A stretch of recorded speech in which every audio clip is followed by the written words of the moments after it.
आता पाहणार आहोत मुंबई आणि पुण्यातल्या बातम्या। म्हाडाच्या कोकण मंडळाकडून घरांसह भूखंडाच्या विक्रीसाठी सोडत जाहीर। पहिल्या 6 दिवसातच अनामत रकमेसह 2772 अर्ज दाखल। 20,000 पर्यटकांची ऐतिहासिक बीएमसी मुख्यालयाच्या इमारतीला भेट। जानेवारी 2021 ते जुलै 2025 पर्यंतची आकडेवारी।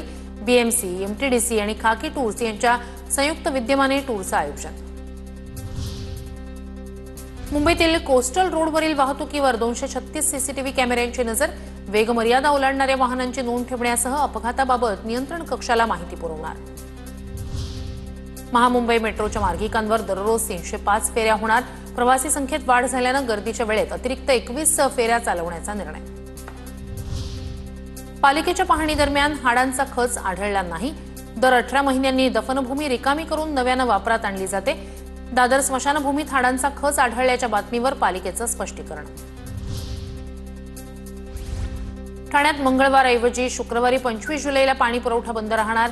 जलवाहिनीची दुरुस्ती करण्यासाठी सकाळी 9 ते रात्री 9 पर्यंत पाणी कपात असणार। मुंबईच्या गोरेगाव पूर्वेकडील कन्यापाडा परिसरात पाणी टंचाई विरोधात रहिवाशांचा पालिकेच्या विरोधात हंडा मोर्चा। पुणे जिल्ह्यातील जलसाठवण स्रोतांची पडताळणी सुरू। प्रत्यक्ष जागेवर जिओ टॅगिंग करून ठिकाण निश्चित होणार।